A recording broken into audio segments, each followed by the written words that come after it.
বলে বলো তো? ম্যাম অনেকে করে আবার অনেকে করে না।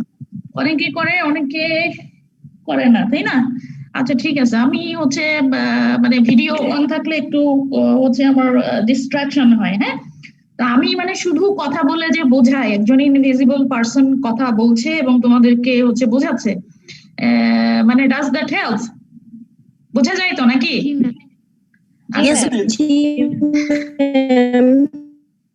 আচ্ছা ঠিক আছে, তাহলে হচ্ছে আর ভিডিওটা টার্ন অন না করি, ওকে?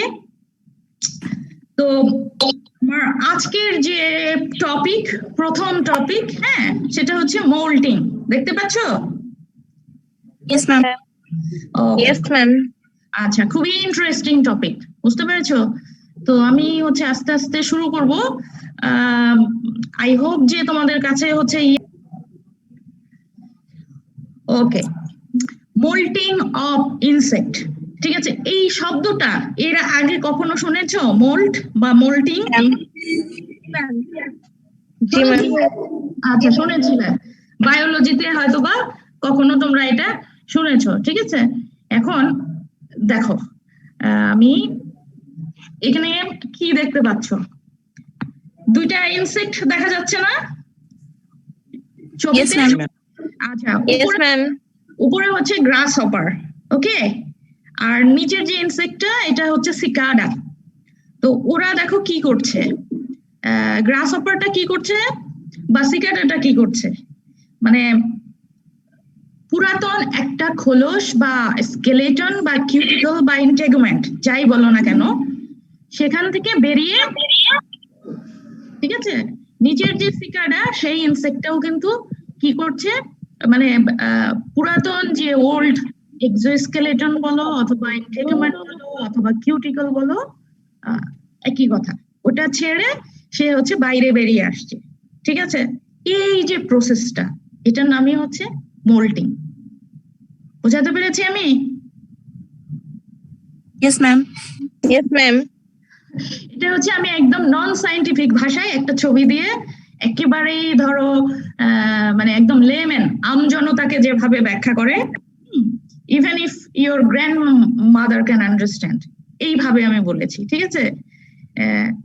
তো এখন হচ্ছে এখানে আরেকটা ছবি দেখো, ঠিক আছে? এটা কি দেখা যাচ্ছে? একটা লার্ভা। এটা হচ্ছে বাটারফ্লাই এর লার্ভা। বাটারফ্লাই যখন ছোট থাকে তখন দেখতে এরকম থাকে, বুঝতে পেরেছো? লার্ভা বা এটাকে ক্যাটারপিলার বলে, বা এটাকে অনেক সময় হচ্ছে বাংলাতে শুঁয়োপোকা অথবা কিরা বলে। তবে তুমি ক্যাটারপিলার বা লার্ভা এই শব্দটা মনে রাখলেই হবে, হ্যাঁ? এখন দেখো উপরের যে ছবিটা কি করছে, এও কিন্তু উপরের যে খোলস বা স্কেলেটন, এক্সোস্কেলেটন, হ্যাঁ, বা স্কিন, সেটাকে কিন্তু মোচন করে বেরিয়ে আসছে, ঠিক আছে? নিচের ছবিতে ও হচ্ছে অলরেডি পুরাতন পার্টটা হচ্ছে পরিত্যাগ করে সামনে সে চলে আসছে, ঠিক আছে? তার মানে কি, এটা দিয়ে বোঝালো যে ইনসেক্ট হচ্ছে তার জীবন চক্রে এই ধরনের হচ্ছে ইয়ে করে আর কি, মানে এমন একটা ফিজিওলজিক্যাল প্রসেসের মধ্য দিয়ে যায় যেখানে হচ্ছে সে ওল্ড কিউটিকলকে হচ্ছে শেড করে দেয়, আর তার বদলে হচ্ছে তার নতুন কিউটিকল গ্রো করে। এবং এটা কেন প্রয়োজন হয়, ইনসেক্ট কেন এরকম করে, এটা প্রয়োজন হয় ইনসেক্টের গ্রোথ এন্ড ডেভেলপমেন্টের জন্য, ঠিক আছে? ইনসেক্টের গ্রোথ এন্ড ডেভেলপমেন্ট আমি যদি বলি, একটা ইনসেক্ট ছোট্ট একটা ইনসেক্ট, ঠিক আছে, যখন সে এগ থেকে হ্যাচ করে বের হয়, ডিম থেকে হয় কিন্তু ইনসেক্ট, ঠিক আছে, এগ হ্যাচ করে যখন বের হয় সে অনেক ছোট্ট থাকে, ঠিক আছে? তারপরে হচ্ছে যখন আস্তে আস্তে বড় হয়, ওই ইনটেগুমেন্টের যদি হচ্ছে প্রসারণটা না ঘটে তাহলে কি সে বাড়তে পারবে? সে বাড়তে পারবে না, ঠিক আছে? এই বাড়ার জন্য সে কি করে, তখন হচ্ছে পুরাতন খোলস বা পুরাতন যে কিউটিকল সেটা হচ্ছে শেড করে দেয়, নিউ কিউটিকল গ্রো করে বডিতে, সাথে সাথে সে নিজেও বড় হয়।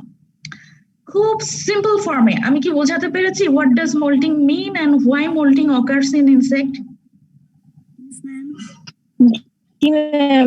Yes, ma'am. Yes, ma'am. Honest confession দিবে, হ্যাঁ?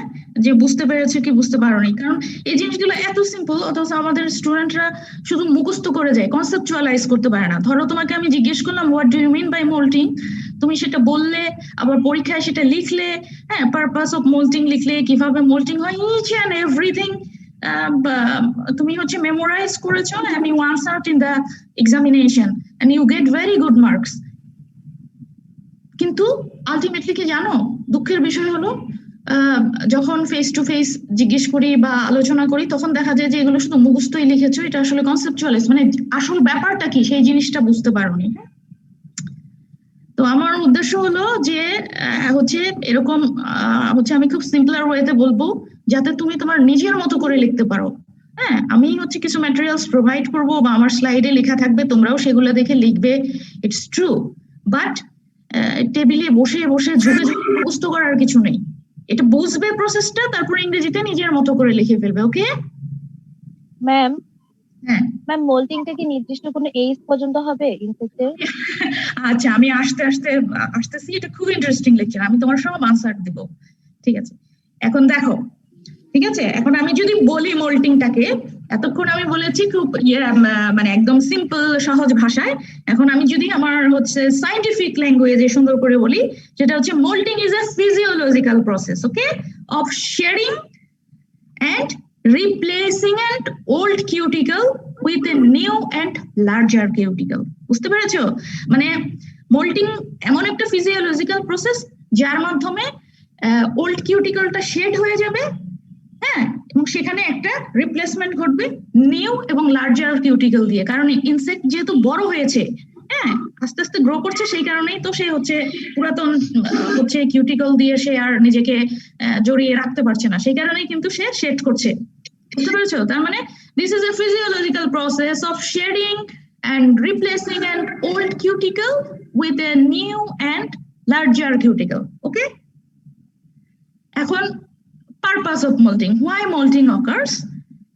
Molting allows an insect to grow। এই যে হচ্ছে সে মোল্ড করলো, হ্যাঁ, বা হচ্ছে ওল্ড স্কেলেটন বা কিউটিকল সে পরিত্যাগ করলো, সেটা সে হচ্ছে বড় হওয়ার জন্য, গ্রোথ এন্ড ডেভেলপমেন্টের জন্য, ঠিক আছে?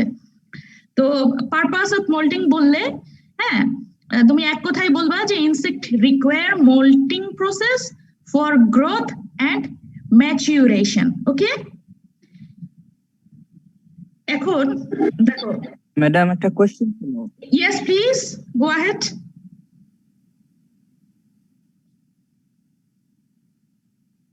এটা বাটারফ্লাই হবে, ওকে? ম্যাডাম, আমার একটা কোশ্চেন ছিল। হ্যাঁ প্লিজ গো অ্যাহেড। ম্যাডাম, কিউটিকলটা কেন বৃদ্ধি পায় না তার বডি গ্রোথের সাথে? ও আচ্ছা, এটা হচ্ছে তারপরেও হচ্ছে কঠিন লেগেছে তোমার সাথে। দেখো, আমরা হিউম্যান বিইং এর কথা তুমি চিন্তা করো, ঠিক আছে? এখন কি হচ্ছে, আস্তে আস্তে আমরা বড় হয় না, একটা বাচ্চা বড় হয় তো, ঠিক আছে, বা একটা মানুষ বড় হচ্ছে। এখন জন্মের সময় তার চামড়াটা যতটুকু ছিল ওই রকমই যদি থাকে, মানুষ তো ভিতর থেকে বড় হয়ে যাচ্ছে, তার অর্গানগুলো গ্রোথ করছে, হাত পা গ্রোথ করছে, তার চামড়াটা যদি বড় না হয় তাহলে চামড়া ফেটে যাবে না? তাই তো হবে। তার মানে কি? তার মানে হচ্ছে, শোনো আমাকে শেষ করতে দাও, হিউম্যান বিইং এর গ্রোথের সাথে সাথে হচ্ছে তার স্কিনটাও কিন্তু হচ্ছে সাথে সাথে সে মানে এক্সপান্ড করছে, সাথে ইয়ে করে নিচ্ছে। কিন্তু ইনসেক্ট তো একটু ডিফারেন্ট অর্গানিজম, বুঝতে পেরেছো? এর হচ্ছে মানে গ্রোথের সাথে সাথে ওটা যে হচ্ছে মানে তোমার প্রশ্ন বোধ হয় যে কেন সাথে সাথে এক্সপান্ড করছে না, হ্যাঁ, এখন এটা কেন করছে না এটার আনসার দেওয়া খুব কঠিন। এর প্রসেসটাই এরকম। জগতে আরো অনেক প্রাণী আছে যাদের এরকম হয়, যারা যেমন সাপ হচ্ছে খোলস মোচন করে, ঠিক আছে? তো ওদের হচ্ছে যখন ছোট্ট থাকে, বডিটা যখন একটা তো স্কিন বা ইন্টেগুমেন্ট দিয়ে ঢাকা থাকে, বডিটা ভিতর থেকে যখন বড় হয়ে যায় ওই ইন্টেগুমেন্ট দিয়ে তো আর সে কাভার করতে পারবে না, তখন হচ্ছে ওল্ড ইন্টেগুমেন্টটা সরে যায় উপর থেকে, আবার বডির উপরে সে হচ্ছে নতুন করে বড় ইন্টেগুমেন্ট দিয়ে নিজেকে কাভার করে নেয়। এই প্রসেসটাই হচ্ছে মোল্ডিং, এটা গ্রোথ এন্ড ডেভেলপমেন্টের জন্য দরকার। Did I answer you? Madam, প্ল্যান্টের ক্ষেত্রে যদি দেখি ম্যাডাম, ওখানেও তো এপিডার্মিসের বাইরে কিউটিকল থাকে, কিন্তু ওখানে তো ইকো মোল্টিং এর মতো কোনো প্রসেস হয় না ম্যাডাম। ওখানে দেখা যায় যে কিউটিকল একটু ফেটে যায় আবার নতুন করে হয়, এভাবে হ্যাঁ, মানে একটু হ্যাঁ, হয়। এটা হয় সেজন্যই হচ্ছে জগৎটা ইন্টারেস্টিং এবং ডাইভার্সিফাইড, সব একরকম না, বুঝতে পেরেছো? মানুষের একরকম, প্ল্যান্টের একরকম, ইনসেক্টের ক্ষেত্রে বা আর্থ্রোপোডের ক্ষেত্রে হচ্ছে এরকম সিস্টেম। সবই আলরেট। হ্যাঁ, এটার কোনো স্পেসিফিক আনসার যদি আমাকে দিতে বলো, this is it, like this, বোঝাতে পেরেছি? ম্যাম আমি কিছু যোগ করতে পারি? হ্যাঁ, please, বুঝতে পারছি। please. ম্যাম আমার ফ্রেন্ড যে কোশ্চেনটা করছে ওইটা মেবি ম্যাম আমাদের যে এপিডার্মাল যে লেয়ারটা ওইটা তো ম্যাম মেবি জড়ো সেল দিয়ে মানে ডেড সেল আচ্ছা। দিয়ে ঢাকা থাকে না, আচ্ছা, ওইটা তো রিপ মানে সে যে আরেকটা কপি বানাবে এরকম ক্যাপাবিলিটি তো তার নাই, আচ্ছা, যে কারণে সেল ডিভিশন হয় না। তো এই কারণে আস্তে আস্তে যেহেতু আমাদের বেসমেন্ট মেমব্রেনের উপরের যে সেলগুলা ওইগুলা থেকে আস্তে আস্তে যেহেতু আমাদের ওই স্তরটা তৈরি হয়, তো যেটা পুরাতন হয়ে গেছে ওইটা তো আর নতুন করে বড় হবে না, হুম, তো ওইটা খোলস মোচন ছাড়া তো আর কোনো পলিসি থাকার কথা না নতুন মানে কোনো স্ট্র্যাটেজি থাকবে না। Okay, that's great, I agree with you. সেজন্যই হচ্ছে মোল্টিং, কিন্তু বাংলায় খোলস মোচন বলো না, হ্যাঁ? আমি যদিও উচ্চারণ করেছিলাম, মোল্টিং বলবা, ওকে? ঠিক আছে, এখন আমি কি আমার পরের অংশে মুভ করতে পারি? হ্যাঁ, বেশ কয়েকবার হতে পারে, it depends on which insect, বুঝাতে পেরেছি? এখন এইখানে দেখো, এটা কিসের ছবি? এটা একটা গ্রাস হপার, তাই না? এখন গ্রাস হপার ওর জীবন চক্রটা তুমি যদি দেখো, প্রথমে হচ্ছে একটা এগ থেকে দেখা যাচ্ছে যে হচ্ছে বের হয়েছে ইনসেক্ট, যেগুলোকে আমরা বলছি নিম্ফ, এগুলোকে বলে। প্রথমে একটু ছোট, তারপরে হচ্ছে আরেকবার মোল্ট হচ্ছে, একটু সে বড় হলো, আরেকবার মোল্টিং হয়ে আরেকটু বড় হলো, আরেকবার মোল্টিং হয়ে আরেকটু বড়, এইরকম করতে করতে সে সম্পূর্ণরূপে একটা অ্যাডাল্টে পরিণত হলো, বুঝাতে পেরেছি? সেই জন্য পরের কথাটা এর সাথে রিলেটেড, যে insect go through a series of mould from hatching to adulthood. এক থেকে হ্যাচ করে একদম বড় হওয়া পর্যন্ত ইনসেক্টের সাকসেসিভ কিছু মোল্টিং এর দরকার হয়, কিন্তু সব ইনসেক্টেরই হচ্ছে যেমন এই ক্ষেত্রে 1 2 3 4 5, ঠিক আছে? কিন্তু সব ইনসেক্টই যে 5 বার হবে মোল্ট বা 6 বার হবে এরকম না, it depends on insect, variation আছে যে কার কয়বার হবে, ঠিক আছে? এখন এটার পাশাপাশি দেখো এই যে বাটারফ্লাই, দেখেছো? এটা খুবই ইন্টারেস্টিং। বাটারফ্লাইয়ের এগ থেকে প্রথমে হচ্ছে এই ক্যাটারপিলার বা লার্ভাটা হলো, একবার মোল্টিং হয়ে সে আরেকটু গ্রো হলো, আরেকবার মোল্টিং হচ্ছে আরেকটু বড় হচ্ছে, এবং ফিজিক্যালি আরো কিছু ট্রান্সফরমেশন ঘটছে, সে অন্যরকম হয়ে যাচ্ছে দেখতে। আবার হচ্ছে আরেকটা মোল্ট হলো, আরেকটা মোল্ট হলো, মোল্ট হয়ে পরে যে সে পিউপা হয়ে গেল, হ্যাঁ? এবং তারপরে হচ্ছে আস্তে আস্তে এই পিউপা থেকে অনেকগুলো স্তর পার হয়ে একটা সুন্দর বাটারফ্লাই বের হয়ে চলে গেল, বুঝাতে পেরেছি? তার মানে মোল্টিংটা আসলে কি কারণে দরকার হয়? এক কথায় তুমি ওটাই বলবা যে insect require molting process for growth and maturation. In other word যদি বলি, molting is necessary in insect to grow into an adult, okay? এটা কি সেটা কথা বলো না। Insect go through a series of mould from hatching to adult, কথা সত্য। Each mold involve shedding of old cuticle and formation of a new cuticle. এবং প্রত্যেকবার মোল্টে হচ্ছে ইনসেক্ট এক্সিবিট সাম এক্সটার্নাল চেঞ্জেস। এক্সটার্নাল চেঞ্জেস বলতে এখানে দেখো কি ঘটছে, এখানে হচ্ছে গ্রাসহপারের ক্ষেত্রে হচ্ছে এক্সটার্নাল চেঞ্জটা বোঝা যাচ্ছে যে সে শুধু বড় হয়েছে, দেখতে মোটামুটি একই রকম। আর বাটারফ্লাই এর ক্ষেত্রে দেখা যাচ্ছে যে এক্সটার্নাল চেঞ্জের মধ্যে সে সম্পূর্ণ অন্যরকম, একটা ছিল কিরকম একটা ক্যাটারপিলার হয়ে গেছে অনেক বিউটিফুল একটা বাটারফ্লাই, ওকে? তো এই গেল পারপাস, ঠিক আছে? এখন আমি যদি তোমাদেরকে বলি যে what is moulting and what is the purpose of moulting, বুঝতে পেরেছো? সেটা কি নিজের ভাষায় লিখতে পারবে কি পারবে না? আমি তো আমার ম্যাটেরিয়ালস দিয়ে দিব, তুমি সেটা দেখে পড়তে পারবে, but can you write by yourself? Anybody? আমি এখন লিখতে দিব না বা তোমাকে জিজ্ঞেস করবো না, Yes, ma'am. লেখা যাবে কিনা কিছুটা? তাহলে তুমি যখন আমার ম্যাটেরিয়ালসটা পড়বে বা হচ্ছে এই প্রেজেন্টেশনটা দেখবে, তখন হচ্ছে তোমার কিন্তু কনসেপচুয়ালিজেশনটা খুব ক্লিয়ার হবে এবং তুমি সুন্দর করে পরীক্ষায় লিখতে পারবে, এবং যে কেউ প্রশ্ন জিজ্ঞেস করলে তোমাকে বলতে পারবে, ঠিক আছে? এখন ম্যাম আমি যদি আমি নিজের ভাষায় লিখি পরীক্ষায় তো মার্কস দেয় না। কে মার্কস দেয় না? I give you marks, I will give you. আপনি দিবেন, আমি 1 পরীক্ষা দিছি, 1 2 পরীক্ষা দিছি, 1 এর যেরকম রেজাল্ট করছে বানাই লিখে 1 2 তে মুখস্থ লিখে তার থেকে আমার মানে ইমপ্রুভ হয়েছে। তাই কি আমি মানে এক্ষেত্রে কি বলতে পারি না যে ম্যাম মানে নিজের ভাষায় লিখলে মার্কস কম পাওয়া যায় এরকম কিছু? Very unfortunate. Are you sure তুমি ঠিক মতো লিখছিলা? তাহলে কেন হবে না? জি ম্যাম আমি শিওর। তার মানে কি তুমি বলতে যাচ্ছ যে মানে একজন টিচার তোমাকে যে জিনিসটি দিয়েছে এক্স্যাক্টলি যদি ওই শব্দগুলো, হ্যাঁ ওই লাইনটা ওই সেন্টেন্সটা ওইভাবেই যদি না লেখো, ইট হ্যাম্পারস মানে ইট অ্যাফেক্ট ইউ, এটা বলতে যাচ্ছ? ম্যাম আমারটা কাছাকাছি মানে যদি যায়, হ্যাঁ হালকা পাতলা আমাকে কিছু কম মার্কস দিবে, তাই বললে তো ম্যাম মানে রেজাল্ট আহামরি 3 থেকে 3.5 এ আপ হওয়া তো মানে এটা তো আপনি বলেন। না এটা তো কোথায় না, এটা কি করে হয়? This is not logical. কারণ তুমি যদি তোমার যদি কনসেপ্ট ঠিক থাকে, ঠিক আছে, ইংলিশ ভাষা তো এক একজনের এক এক রকম। আমি অনেক লম্বা করে বলতে পারি, আমি অনেক শর্ট করে বলতে পারি, আমি কঠিন ইংরেজিতে বলতে পারি, আমি সহজ ইংরেজিতে বলতে পারি। The matter is I have to convey the message clearly. যে প্রশ্নটা আমাকে পরীক্ষায় লিখতে বলেছে, whether I have written it correctly, no matter which English I use. Ma'am ও যেটা বলছে আমরা একমত। Isn't it? তো তুমিও একমত, তাই না? তাহলে ইট ইজ আনফরচুনেট। আমি জানি না কোন কার ক্ষেত্রে কোন সাবজেক্টে কি হয়েছে, but in my case I always encourage the student to show their creativity, to write by themselves. সেই জন্য হচ্ছে আমি আমার স্লাইডকে কখনোই হচ্ছে অনেক অনেক মানে টেক্সট দিয়ে ভরিয়ে নিয়ে আসি না। বুঝতে পেরেছো? যে I will conduct my class like a একটু গল্প করার ছলে, যাতে এবং শুধু কিওয়ার্ড গুলা দিব, আমি তোমাকে মেসেজটা সুন্দর করে কনভে করে দেবো, আমি তোমাকে কিছু ম্যাটেরিয়ালস প্রোভাইড করব, you will improve that, you will understand that, you will read other books as well, and you will write like yourself. That's the meaning of education in my view. ঠিক আছে? Anyway, এখন দেখো এখানে কিছু terminology লিখেছি আমি, ঠিক আছে?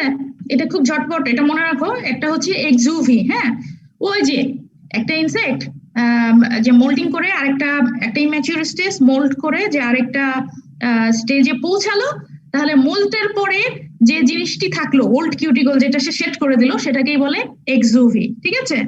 তারপরে হচ্ছে ইনস্টার। ইনস্টার হচ্ছে ইচ স্টেজ বিটুইন মোল্ড। আচ্ছা দেখো এখানে হচ্ছে এক থেকে সে হচ্ছে প্রথমে একটা ইম্যাচিউর স্টেজ হয়েছে, এখনো সে ম্যাচিউর হয়নি, আস্তে আস্তে সে ম্যাচিউর বা অ্যাডাল্ট হবে। হ্যাঁ আমি ইনস্টার বলছি ইচ স্টেজ বিটুইন মোল্ডস। এই যে একটা করে মোল্টিং হচ্ছে, হ্যাঁ তাহলে হচ্ছে এটাকে আমি বলবো ফার্স্ট ইনস্টার। বুঝতে পেরেছো? এটাকে বলবো সেকেন্ড ইনস্টার, এটাকে থার্ড ইনস্টার, ফিফথ ইনস্টার, অ্যাডাল্ট। এখন ইনস্টারটা বুঝতে পেরেছো? ইনস্টার বুঝতে পেরেছো কিনা? মানে আরেকবার একটু বলতে। দুইটা মোল্টিং এর ভিতরে যে স্টেজটা মোল্টিং করে নতুন নতুন যে ইনসেক্টটা বের হচ্ছে, ইম্যাচিউর স্টেজটা, সেটাই হচ্ছে ইনস্টার। যেমন এক থেকে হ্যাচ করে সে যে এখানে বের হলো, এটা একটা ইনস্টার। এখান থেকে মোল্টিং হয়ে আবার আরেকটু বড় হচ্ছে, এটা একটা ইনস্টার। আবার মোল্টিং হয়ে আরেকটু বড় হচ্ছে, হ্যাঁ এটা হলো third instar. First instar, second instar, third instar, মানে each stage between molds is called instar, ঠিক আছে? তারপরে হলো স্টেডিয়াম। স্টেডিয়াম শব্দটা সিঙ্গুলার, এটার প্লুরাল হচ্ছে স্টেডিয়া। হ্যাঁ time period between two successive molds. বুঝতে পেরেছো? একটা মোল্টিং থেকে আরেকটা মোল্টিং হতে তো মানে ধরো এখানে এক থেকে হ্যাচ করে সে এই স্টেজে আসছে, হ্যাঁ এমন না যে কালকেই আবার সে মোল্টিং করে নেক্সট ইনস্টার বা নেক্সট স্টেপে চলে যাবে। এর মাঝখানে কিছু সময় লাগবে। It depends on insect. কোন ইনসেক্টে 3 দিন, 4 দিন, 5 দিন, 8 দিন, 10 দিন, হ্যাঁ এটা হচ্ছে আলাদা পড়া। এটা হচ্ছে পরে পড়বে আর কি, থার্ড ইয়ারে বা ইয়েতে আস্তে আস্তে জানবে যে কেন এরকম টাইম ভ্যারিয়েশন হয়, ঠিক আছে? তার মানে একটা মোল্টিং থেকে আরেকটা মোল্টিং এর হতে মাঝখানে যে টাইম পিরিয়ড টুকু লাগে সেটাই হচ্ছে স্টেডিয়াম। আর ইমাগো একটা শব্দ, ইমাগোটা হচ্ছে ওই যে আস্তে আস্তে মোল্টিং হয়ে বারবার সাকসেসিভ মোল্টিং এর পরে যখন একটা নিউলি ডেভেলপড অ্যাডাল্ট বের হয়ে গেল, সেই অ্যাডাল্টটাকেই নিউলি ডেভেলপড অ্যাডাল্টটাকেই আমরা বলছি ইমাগো। বুঝতে পেরেছো? এটা হচ্ছে জাস্ট মনে রাখা ছাড়া কিছু করার নেই।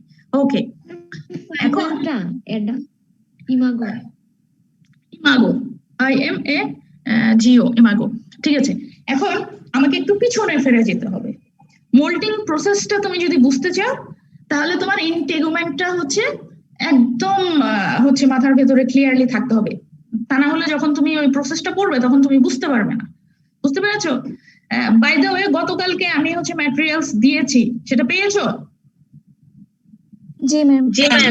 ইন্টেগুমেন্ট দিয়েছি, ওখানে আমার মেইন কনসার্ন হবে তোমরা হচ্ছে ইন্টেগুমেন্টের যে স্ট্রাকচারটা, এটা মনের ভিতরে একদম হচ্ছে খুব স্পষ্ট করে গেছে রাখবে, খাতায় প্র্যাকটিস করবে। যাতে মানে এপিডার্মিস, মানে এপিকিউটিক্যাল কোনটা, প্রোকিউটিক্যাল কোনটা, প্রোকিউটিক্যালের মধ্যে আবার যে এক্সোএন্ডো ভাগ, এপিডার্মিস কোনটা, বেসমেন্ট মেমব্রেন কোনটা, এটা বলার সাথে সাথে যেন তোমার মাথায় চলে আসে।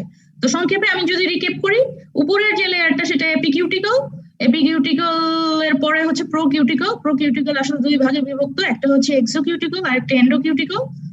এই সবগুলো মিলিয়ে এই স্ট্রাকচারটাকে বলা হচ্ছে কিউটিক্যাল। কিউটিক্যালের পরে হচ্ছে সিঙ্গেল লেয়ার সেল দিয়ে এপিডার্মিস গঠিত, এপিডার্মিসের নিচেই হচ্ছে একটা শীট লাইক স্ট্রাকচার থাকে যেটা অ্যামরফাস, সেটাকে আমরা হচ্ছে বলি বেসমেন্ট মেমব্রেন। ঠিক আছে, এখন দেখো স্টেপস অফ মোল্টিং।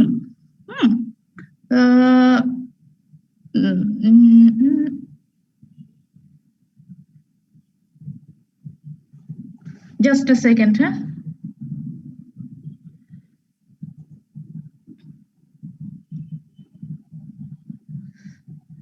আচ্ছা, এখানে দেখো কি হয়েছে। এখন মোল্টিং এর হচ্ছে সেভারাল স্টেপস আছে, ঠিক আছে। এখন প্রথম যে স্টেপ, সেই স্টেপটা হচ্ছে কি হবে, প্রথম যে স্টেপটা, সেই স্টেপস এর মধ্যে তোমার হচ্ছে দেখো এপিডার্মিস, এই এপিডার্মাল সেলগুলো অ্যাক্টিভ হয়ে যাবে। অ্যাক্টিভেশনের পর হচ্ছে এখানে হচ্ছে হরমোন দেখা যাচ্ছে ইকডাইসনে, যে হলুদ কালার যেটা, ঠিক আছে। তো এই হরমোনস সিক্রেশনের পরে কিন্তু হরমোনটা তখনও অ্যাক্টিভ হবে না, হ্যাঁ।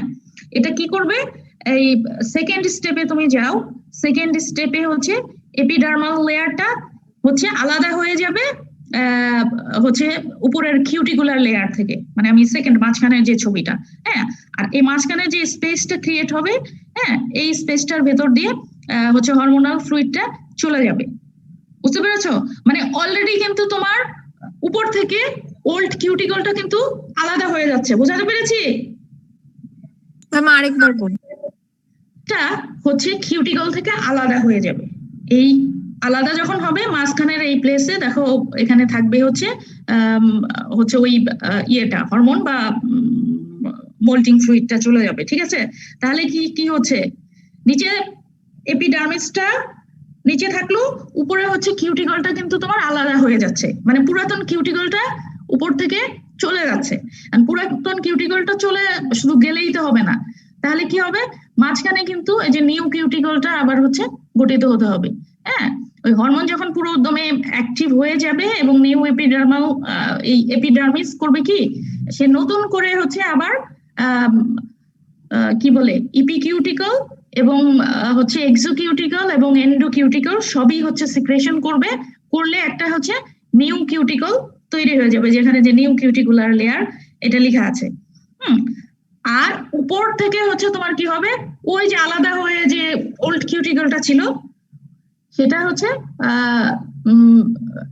এক সময় শেডেড হয়ে পড়ে যাবে, এবং এই টোটাল প্রসেসটাই হচ্ছে মোল্টিং। বুঝতে পেরেছো? এখন এখানে আমি হচ্ছে যে ছবি পেয়েছি তোমার হচ্ছে 3টা স্টেপ পেয়েছি, ওকে। কিন্তু বেসিক্যালি হচ্ছে আমি যদি স্টেপ বাই স্টেপ সুন্দর করে বলি তাহলে হচ্ছে এখানে হচ্ছে 8-9টা স্টেপ, 1 by 1 তুমি যদি বলো। তো আমি তোমাদের জন্য যে ম্যাটেরিয়ালসটা প্রোভাইড করেছি, ওখানে আমি হচ্ছে একটা লিটারেচার থেকে আমি হচ্ছে 9 স্টেপে দেখানোর চেষ্টা করেছি, হ্যাঁ। Let me check.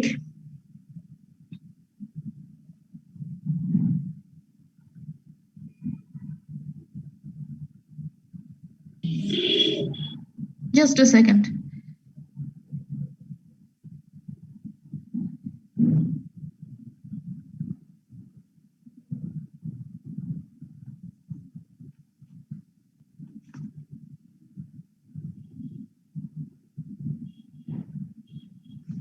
আচ্ছা, এখন একটু ইয়ে করতে হবে আর কি। আনফরচুনেটলি হচ্ছে আই মিসড দ্যাট স্লাইড, বুঝতে পেরেছো? কোনো কারণে হচ্ছে, ঠিক আছে। নাম্বার 1 লিখো। Number 1, increase activity of epidermal sell.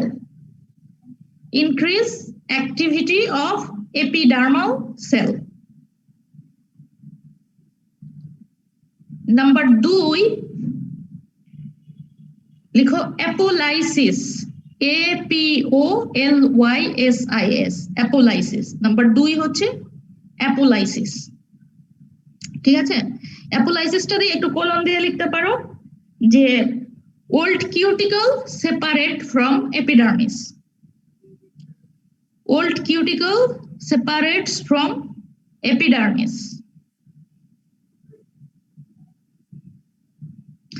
Step 3. Step 3, secretion of inactive molting fluid by epidermis. Secretion of inactive molting fluid by epidermis.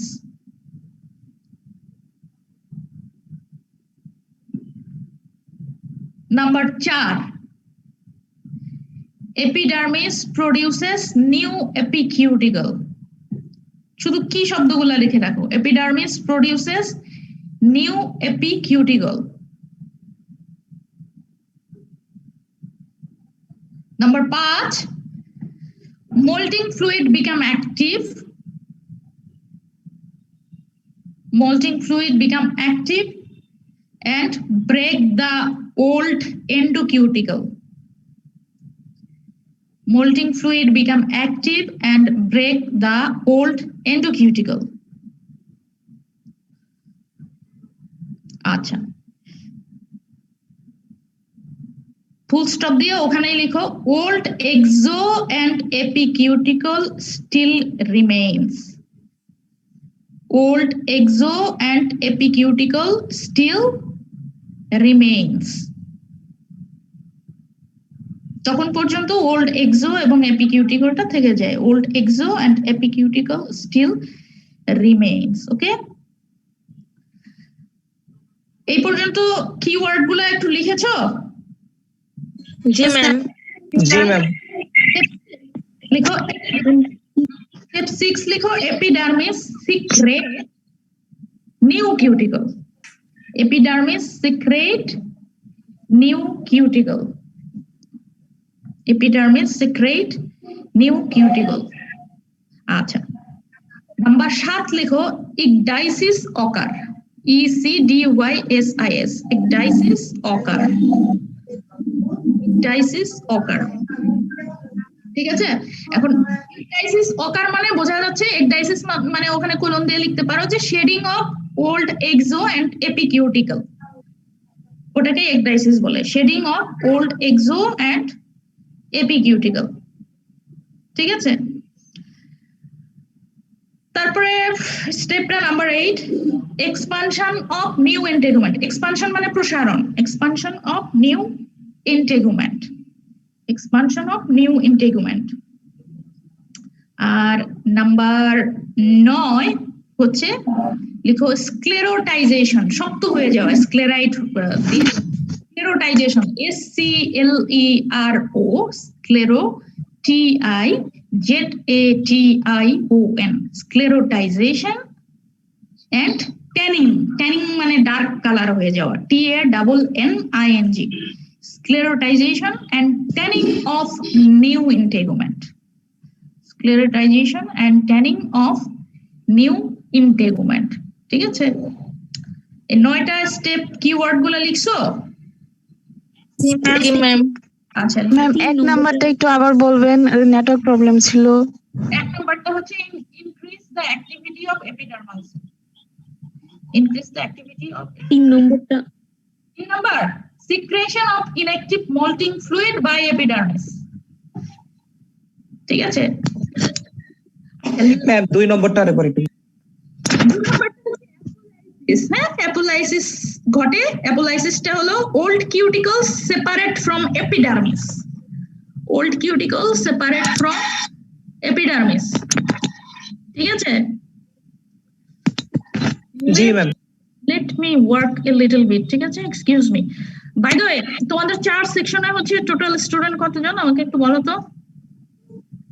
Ma'am 402। 2 হচ্ছে এখন আছো হচ্ছে 297 জন। 402 জনের মধ্যে হুম, কিছু ফরেন স্টুডেন্ট আছে 5 জন। আচ্ছা সেটা বাদ দাও, তাহলে আমি ধরে নিলাম যে 400, ঠিক আছে? এখন ম্যাম আজ 402 জনের মধ্যে বিএড দিয়ে মোটামুটি 50 এখন দেখতে পাচ্ছো একটা নতুন দেখা যাচ্ছে অনেকগুলা হচ্ছে স্টেপ, ঠিক আছে? তো এই ক্ষেত্রে দেখো এখন হচ্ছে তোমার আমার হচ্ছে অ্যারোটা যেখানে এটা হচ্ছে 1, তারপরে পাশাপাশি যাবে 1 2 3 4 5 6 7 8, ঠিক আছে? এখন এই জিনিসটা হচ্ছে যে স্টেপগুলো লিখছো ওটার সাথে একটু বুঝে নেই। আর হচ্ছে এই ছবিটা আঁকা কোনো কঠিন ব্যাপার না, এটার মতো করেই যে আঁকতে হবে নট নেসেসারিলি দ্যাট, ঠিক আছে? এই যে এখানে হচ্ছে মানে তুমি যদি অত একেবারে ইন্টেন্সিভ ওয়েতে আঁকতে চাও, এতগুলা স্টেপ আঁকতে তো খুব কষ্টকর হয়ে যাবে, ঠিক আছে? সেজন্য একটু সিম্পলিফাই করে নেওয়া হয়েছে। এপিকিউটিকল জাস্ট একটা দাগ দিয়ে বোঝানো হয়েছে এটা এপিকিউটিকল। এক্সোকিউটিকল আর এন্ডোকিউটিকলকে চিহ্ন করা হয়েছে। এক্সোকিউটিকলের ওখানে ধরো যে একটু ক্রস ক্রস চিহ্ন দিয়ে রাখছে, আর এন্ডোকিউটিকলটা হচ্ছে একটু হিজিবিজি দিয়ে রাখছে। মানে আমার মেইন পয়েন্টটা হলো তুমি এক্সো এন্ডো এগুলোকে হচ্ছে একটা চিহ্ন দিয়ে আলাদা করবা। হ্যাঁ, এমন না যে এইখানে ক্রস দেওয়া আছে ডট ডট দেওয়া আছে দেখে তুমি এগুলাই করতে হবে। আমি বোঝাতে পারছি তোমাকে? জি আমার কথা হলো তুমি আমাকে পরীক্ষায় বোঝাবা যে তুমি হচ্ছে এই কিউটিকলটা আঁকছো কিনা ঠিক মতো। ওখানে হচ্ছে তুমি তোমার মতো করে চিহ্ন দিয়ে স্পেসিফাই করো, লেয়ারটা আলাদা করো, সেটা সমস্যা না, ঠিক আছে? এখন প্রথম স্টেপে আমি বলছি যে এপিডার্মাল সেলটা হচ্ছে অ্যাক্টিভ হয়। হ্যাঁ, তারপরের স্টেপটা বলছি যে এপোলাইসিস ঘটে। এপোলাইসিস ঘটে মানে এই যে এখানে দেখো লেখা আছে এক্সোভিয়াল স্পেস। হ্যাঁ, আগের ছবিতেও আমি যেটা দেখাইছি যে মাঝখানের স্পেসটা ফাঁকা হয়ে যায়। এপোলাইসিস মানে হচ্ছে old cuticle separate from epidermis. উপর থেকে হচ্ছে পুরা কিউটিকুলার লেয়ারটা এই যে উপর থেকে পুরা কিউটিকুলার লেয়ারটা আলাদা হয়ে যায়, হ্যাঁ, এপিডার্মিস থেকে। তো মাঝখানে হচ্ছে যে স্পেসটা ক্রিয়েট হয় এটাকে বলে এক্সোভিয়াল স্পেস, ঠিক আছে? নাম্বার 3 বলছি secretion of inactive moulting fluid by epidermis. তখন হচ্ছে এই এপিডার্মাল মানে এপিডার্মিস থেকে তোমার হচ্ছে মোল্টিং ফ্লুইডটা সিক্রেট হয়ে যায়, কিন্তু still that moulting fluid is not active. এই যে মাঝখানের যে এক্সোভিয়াল স্পেসটা, এই স্পেসটা পুরোটাই দখল করে মোল্টিং ফ্লুইড দিয়ে। এখন এই মোল্টিং ফ্লুইডটা তুমি এখানে নতুন একটা কালার দিয়েও দেখাতে পারো যে ওই যে এপিডার্মিসটা যে আলাদা হয়ে গেল কিউটিকল থেকে, তার মাঝখানে যে স্পেসটা হলো সেখানেই হচ্ছে এপিডার্মিস মোল্টিং ফ্লুইড সিক্রেট করে ওটাকে ভরে দিল। তো ওই জায়গাটাই হচ্ছে তুমি মোল্টিং ফ্লুইডটা দেখাবে যে কোনো একটা কালার দিয়ে। তারপরে হচ্ছে এপিডার্মিস প্রোডিউসেস নিউ এপিকিউটিকল। এখন এই যে নিচের যে থেকে এপিডার্মিসটা এখন প্রোডিউসেস নিউ এপিকিউটিকল, মানে হচ্ছে নতুন করে সে কিউটিকল প্রোডাকশন শুরু করবে। তারপরে মোল্টিং ফ্লুইড বিকাম অ্যাক্টিভ এবং ব্রেকস দা ওল্ড এন্ডোকিউটিকল আমি বলছি। হ্যাঁ, পরে হচ্ছে এখানে যে মোল্টিং ফ্লুইডটা ছিল, মানে একদিকে এপিডার্মিস হচ্ছে তোমার নিউ কিউটিকল প্রোডাকশন শুরু করেছে, অন্যদিকে হচ্ছে উপরে যে কিউটিকলটা তোমার আলাদা হয়ে গিয়েছিল, মোল্টিং ফ্লুইডটা অ্যাক্টিভেশন হওয়ার কারণে ওই মোল্টিং ফ্লুইডটা হচ্ছে উপরের যে ওল্ড কিউটিকলকে ব্রেকডাউন করা শুরু করেছে। ব্রেকডাউনটা করতেছে বেসিক্যালি হচ্ছে এন্ডোকিউটিকলটাকে, মানে এই ভিতরের পার্টটাকে। মোল্টিং হরমোন যে এই এন্ডোকিউটিকল, পুরাতন কিউটিকলের এন্ডোকিউটিকলটাকে ব্রেকডাউন করে দিচ্ছে। কিন্তু হচ্ছে ওখানে তো আবার এক্সোকিউটিকল এবং এপিকিউটিকলটা পুরাতন কিউটিকলের কিন্তু ওটা রয়ে যাচ্ছে, তখনও কিন্তু ওটাকে সে হচ্ছে ব্রেকডাউন বা ডাইজেশন করতে পারেনি, ঠিক আছে? এখন পরের স্টেপটা বলছি epidermis secrete new cuticle.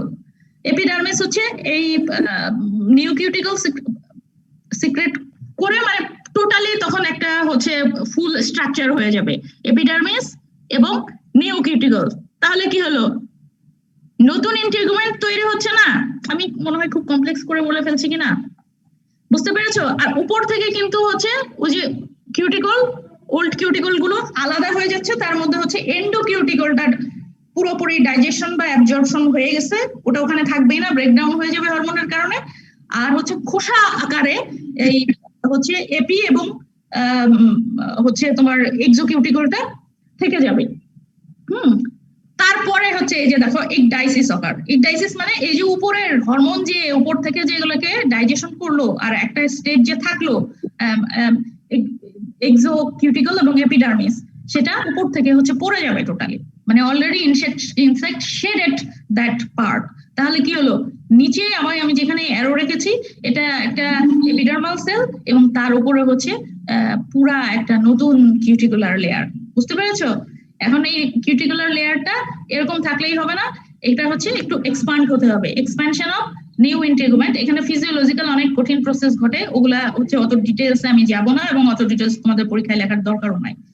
Expand হয়ে যাবে, এক্সপানশন অফ নিউ ইন্টিগুমেন্ট, এবং যখন হচ্ছে এই মোল্টিং হবে এবং নিউ ইন্টিগুমেন্ট গঠিত হবে, তোমরা কি অনেক সময় দেখেছো, আমি তো পড়াচ্ছি ইনসেক্ট, এখন ইনসেক্টের মোল্টিং হওয়ার পর দেখো নাই এখন পর্যন্ত, তাই না? দেখেছো? মানে এক স্টেজ থেকে আরেক স্টেজে মোল্ডিং হয়ে যখন যাবে তখন এটা কি দেখার হচ্ছে সুযোগ হয়েছে কখনো?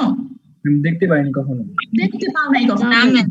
আচ্ছা, নরমালি তুমি হচ্ছে চিন্তা করো, ফর এক্সাম্পল আমি খুব সংক্ষেপে যদি বলি, মানে সহজ করে যদি বলি, হ্যাঁ সাপেরটাও দেখো নাই, কিন্তু তুমি চিন্তা করো একটা সাপ যখন খোলস মোচন করে বের হবে, হ্যাঁ তার কি হবে, তার বডির উপরে যে নিউ ইন্টিগুমেন্টটা হয়েছে ওইটা কিন্তু তখনও হচ্ছে সফট থাকবে, লাইট কালার থাকবে, তাই না? যে কোনো জিনিস যখন নতুন করে বর্ন হয় সেটা হচ্ছে সফট এবং লাইট কালার থাকে। ইনসেক্টের ক্ষেত্রেও ওই যে যখন এরকম উপর থেকে মোল্ডিং হয়ে হচ্ছে পড়ে যাবে উপরের ওল্ড কিউটিকলটা, নিউ যে কিউটিকলটা গঠিত হয়েছে সেটা এক্সপান্ড হবে ঠিকই আছে, কিন্তু হচ্ছে হোল ইনসেক্টটা তখন দেখতে মানে একটু লাইট কালার, একটু সফট এরকম দেখা যাবে। তখন কি হবে, যে স্ক্লেরোটাইজেশন হবে। স্ক্লেরোটাইজেশন মানে হচ্ছে ওই হার্ড হওয়ার প্রসিডিউরটা, আস্তে আস্তে উপরের ইন্টিগুমেন্টটা শক্ত হয়ে যাবে এবং ট্যানিং হয়ে ওইটা একটা ডার্ক কালার হয়ে যাবে, এবং এইভাবেই হচ্ছে তোমার মোল্টিং প্রসেসটা কমপ্লিট হবে। ওকে, এখন তাহলে আমি যদি সামারাইজ করি, আমি বলেছি যে মোল্টিংটা কি, মোল্টিং কেন ঘটে, কিছু টার্মিনোলজি বলেছি, স্টেপস অফ মোল্টিং বলেছি, এবং সেই স্টেপস এর সাথে আমি ছবি দিয়ে ব্যাখ্যা করার চেষ্টা করেছি। ঠিক আছে, এখন বেটার হয় আমার স্টেপস লিখতে হয়ে গেছে 9টা স্টেপ, এখানে ছবিতে আছে হচ্ছে তোমার 8টা। ঠিক আছে, তুমি যখন এই স্টেপস গুলো পড়বে আমার ম্যাটেরিয়ালস দেখে, বা তুমি নিজেও যখন পড়বে নিজের মতো করে বই দেখে অথবা আদার সোর্স দেখে, তখন তুমি কিন্তু এটা মিলে অ্যাডজাস্ট করেও করতে পারো, বা ইভেন তুমি যদি এখানে আরেকটা স্টেপ বাড়ায়া একে আমাকে বেশি করে বোঝাতে চাও, বা একটা স্টেপ কমায়া একে তুমি হচ্ছে এই মেসেজ ঠিকভাবে কনভে করেছো, that is also okay, it completely depends on you. My main point would be whether you understand it and you can draw it, and whether you have correctly write the steps. Okay, it does not necessarily mean যে তোমাকে হচ্ছে এই 8টা স্টেপই আঁকতে হবে, 9টা স্টেপই আঁকতে হবে। No, তুমি বর্ণনা পড়বা, পড়ে এই ছবির সাথে মিলাবা, মিলিয়ে তুমি যদি বলো যে আমার বোরিং লাগছে, আমি এতগুলো স্টেপ না, আমি হচ্ছে 2টা স্টেপ কমায় দিয়ে ওই একই ছবির মধ্যে আমি ওই কথাগুলো পাশ দিয়ে লিখে দিব যে এখানে এরকম ঘটেছে, তাহলেও হবে। আর যারা হচ্ছে এরকম ক্রিয়েটিভিটি দেখাতে অলসতা লাগবে বা ইয়ে করবে, just follow this and follow the materials, এবং তোমার মতো পড়বে। ঠিক আছে, হ্যাঁ, 1 hour is not enough, বুঝতে পেরেছো?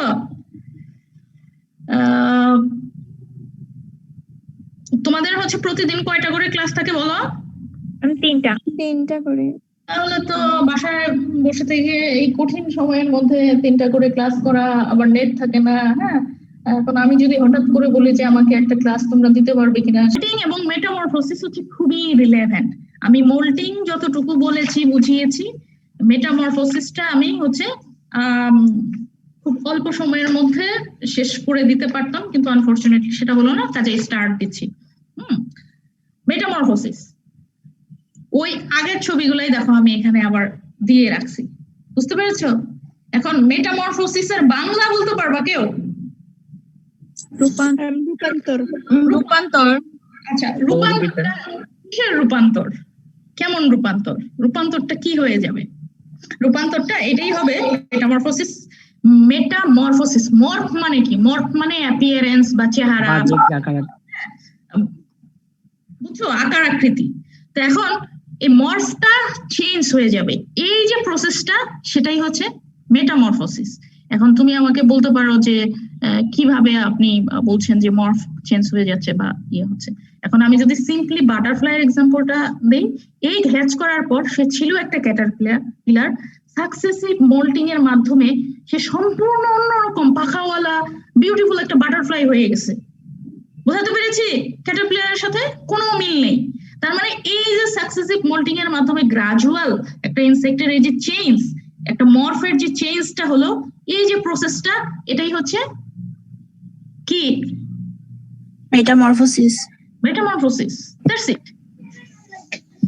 এখন গ্রাসহপারের ক্ষেত্রে আমাকে প্রশ্ন করতে পারো যে ম্যাডাম গ্রাসহপারের ক্ষেত্রে তো হচ্ছে আমি সম্পূর্ণ অন্য কিছু হয়ে যায়, এই থেকে হ্যাচ করে একটা গ্রাসহপারই আমি দেখতে পাচ্ছি সাইজে একটু ছোট, তারপরে মোল্টিং এর মাধ্যমে সে আস্তে আস্তে বড় হয়েছে, তারপরে একটা বড় গ্রাসহপার হয়ে গেছে। কিন্তু সে তো বাটারফ্লাই এর মতো এরকম হচ্ছে মানে ছিল একটা সম্পূর্ণ ডিফারেন্ট মর্ফ, পাখাওয়ালা অন্য একটা মর্ফ হয়ে গেছে, এরকম তো হয়নি।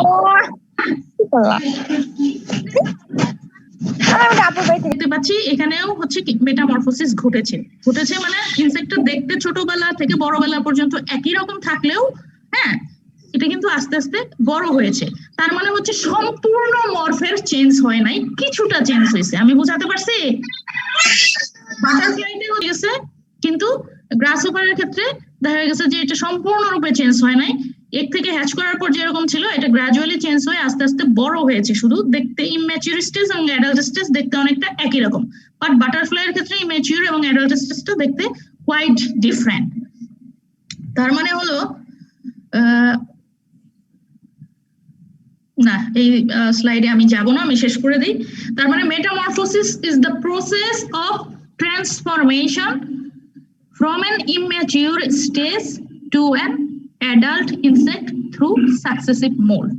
খুবই সংক্ষেপে বলি, মেটামরফোসিস হলো এমন একটা প্রসেস যার মাধ্যমে transformation from an immature stage to an adult insect through successive moult. বুঝতে পেরেছো? অ্যাপিয়ারেন্সের পরিবর্তন হবে সাকসেসিভ মোল্ডিং এর মাধ্যমে, যে প্রসেস দিয়ে, সেটাই হচ্ছে মেটামরফোসিস। ঠিক আছে? আর এই মর্ফটা যদি কমপ্লিটলি অ্যাপিয়ারেন্সটা চেঞ্জ হয়ে যায়, এটাকে বলে কমপ্লিট মেটামরফোসিস। আর এই গ্রাসহপারের ক্ষেত্রে যেরকম বললাম দেখতে একই রকম কিন্তু আস্তে আস্তে বড় হয়, এটা হচ্ছে ইনকমপ্লিট মেটামরফোসিস। তো আজকে আর ওই পর্যন্ত যাব না, শুধু মেটামরফোসিস কি একটু ধারণা দিয়ে রাখলাম।